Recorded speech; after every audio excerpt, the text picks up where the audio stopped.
Pourquoi les personnes puissantes ne révèlent jamais leurs plans? Et ceux qui parlent perdent toujours. Robert Greene. Si tu veux comprendre pourquoi les personnes réellement puissantes parlent peu de ce qu'elles sont en train de faire et n'annoncent presque jamais leur prochain pas, tu dois regarder cette vidéo jusqu'à la fin, parce que c'est l'un des principes du pouvoir les plus mal compris, et sauter une seule partie te fera continuer à commettre des erreurs qui sabotent ta position sans que tu t'en rendes compte. Robert Greene explique que révéler ses plans n'est pas un signe de confiance, c'est un signe de besoin psychologique, parce que celui qui parle trop cherche de la validation, de l'approbation ou une reconnaissance anticipée, et au moment où tu cherches cela, tu as déjà abandonné ton avantage. Le premier point est de comprendre que tout plan révélé subit une interférence externe, que ce soit par jalousie, compétition, sabotage ou simple influence émotionnelle. Parce que lorsque d'autres personnes savent ce que tu comptes faire, elles commencent à réagir à cela, consciemment ou non, modifiant l'environnement autour de toi. Les personnes puissantes protègent leurs plans parce qu'elles comprennent que le silence préserve la liberté d'action, tandis que l'exposition crée des attentes qui emprisonnent.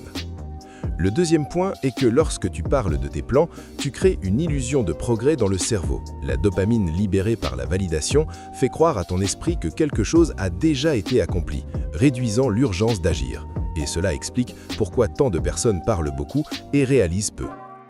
Greene précise clairement que le silence maintient la tension interne nécessaire à l'exécution, tandis que la parole excessive dissipe cette énergie.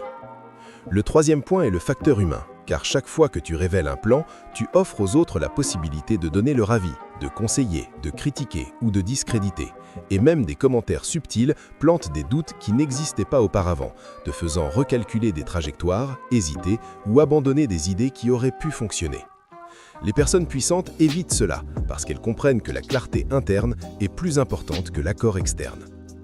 Un autre aspect fondamental est que celui qui révèle ses plans trop tôt perd en flexibilité, parce qu'il se sent obligé de suivre ce qu'il a annoncé, même lorsque le contexte change, tandis que celui qui reste silencieux peut ajuster ses stratégies sans avoir besoin de s'expliquer.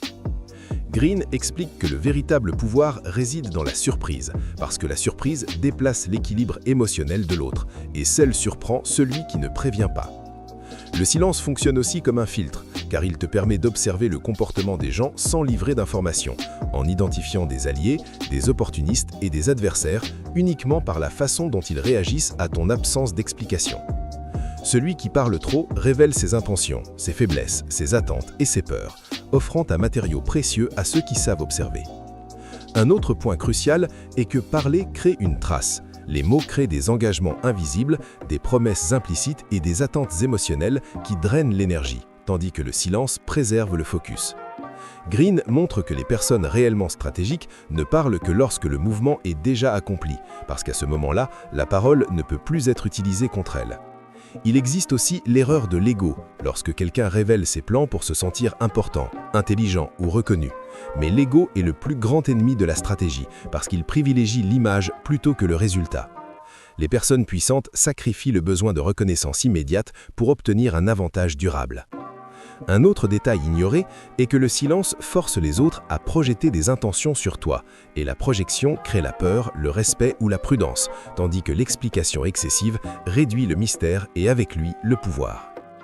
Greene précise clairement que celui qui contrôle la formation contrôle le jeu, et celui qui distribue l'information sans nécessité perd le contrôle. Révéler ses plans, c'est renoncer à l'élément de surprise, à l'autonomie émotionnelle et à la capacité d'agir sans interférence. C'est pourquoi ceux qui parlent trop perdent presque toujours, non pas parce qu'ils sont moins capables, mais parce qu'ils livrent le jeu avant même qu'il ne commence. Cette connaissance est inconfortable parce qu'elle va à l'encontre de l'idée de transparence constante, alors qu'en pratique, le pouvoir se construit dans la discrétion. Si tu es arrivé jusqu'ici et que cela a du sens, aime cette vidéo maintenant pour renforcer ce type de contenu et suis le profil pour continuer à apprendre sur le pouvoir psychologique, la stratégie et le comportement humain à un niveau que presque personne n'enseigne.